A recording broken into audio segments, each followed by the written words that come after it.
5 bankers' secrets they never told you. Banks support the economy. The Fed is a bank, but it generates money. What if every bank could manufacture money? There's a more straightforward method to create money than starting a bank. Why create a bank when you can become a crypto billionaire overnight? Recently, at least. If you think cryptocurrencies are a hoax, you don't understand banking.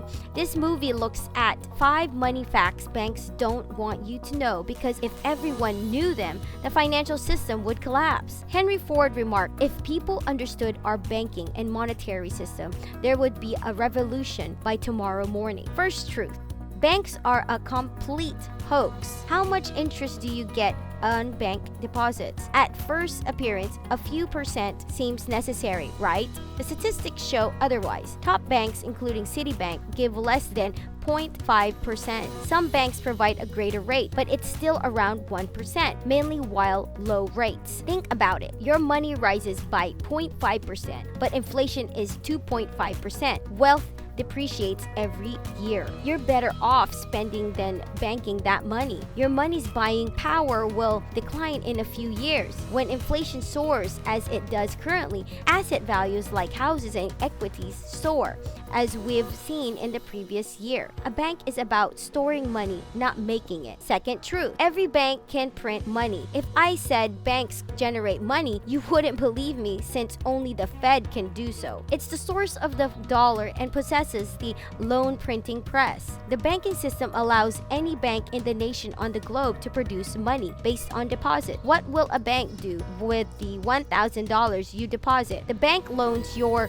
money to someone who wants to purchase a vehicle or a home and receives significantly larger interest than the 0.5% it pays you. Credit card interest averages 20%. That's hundreds of times the bank's rate. The bank won't tell you who it'll lend to. When you check your account, where did the bank get the money to lend to someone else if your money is still in the bank? Fractional reserve banking. Banks may retain 10% of deposits and lend the remainder. For every $1,000 you deposit, the bank loans another $900, bringing the total to $1,900. The bank invested $900. There are just numbers on the computer. Therefore, it's not complicated. Third truth: bank loans and investments may create money. Mark Zuckerberg purchased his $5.95 million Palo Alto house 3 miles from Facebook's offices using a 30-year mortgage in July 2012. At 28, he was the world's 40th richest individual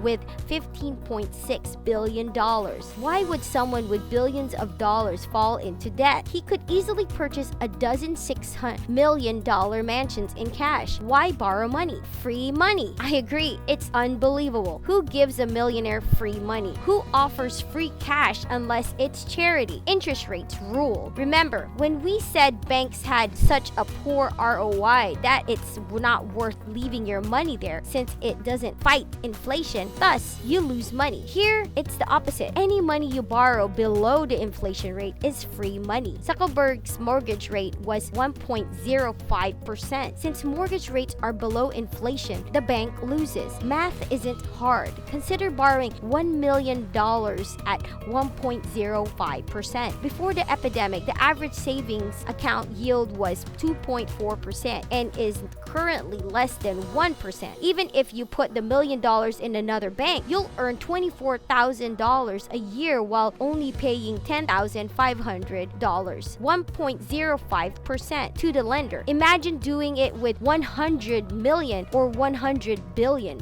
There's no use in tying up your own money when you can borrow for nothing. If we're talking about modest quantities of cash, this doesn't make sense. Playing 1, 2, or 0.5% might equal dozens of dollars, if not hundreds. Fourth truth: wealthier people pay less. Banks aren't charities. They're corporations that aim to maximize profit. Shareholders are responsible. If their business model isn't successful, they won't exist. That's why they prefer lending to the affluent over the poor. When you're a billionaire, the bank can sleep easily since no one is scared you'll default on your loan. If you can't make your monthly payments, you will sell part of your company to pay back your mortgage, making loaning money to you nearly risk-free. Over the Ages, banks exclusively worked with aristocrats, those who with cash or income-generating assets like land. Compare that to a typical employee who may get ill, fired, or quit. If you're struggling, lending you money is dangerous. It's simple to bash banks, but stop and ponder. Would you loan money to a poor buddy or a friend with a business? Unlikely, however harsh it seems. To receive a lower mortgage rate, lower credit card rate, or better borrowing conditions, you must improve your finances. Banks provide low mortgage rates to build ties with wealthy individuals. They'll come to them for larger loans. Win-win. Blockchain and cryptocurrencies promise to democratize banking, and they probably will. Everyone may now access banking services, unlike 100 years ago. Fifth truth. Credit cards are banks' bombs. 70% of credit card debt, Americans can't pay it off this year. Consider what it implies. Credit card debt isn't like a mortgage. It's not 3.5% annually, about 20%. What makes you believe you can pay your credit card debt when it's significantly more extensive in a few months? 70% of Americans are headed into debt. 56% of respondents claim they've had credit card debt for a year. Most will keep it for years. Nearly 20% think it will take them more than 3 years to pay off their debt, and 8% don't. Most individuals spend without considering how they'll pay it back, so banks profit. They're accustomed to a particular lifestyle and want to preserve it even if they can't afford it. So banks keep phoning to pitch you new credit cards. Using credit cards properly is wonderful for your credit score, but avoid debt traps if you're not financially responsible. I hope you liked and learned something from today's video. If you want to keep improving and being inspired, subscribe and press the bell button to be alerted whenever we upload a video. This has been Market Profits Institute.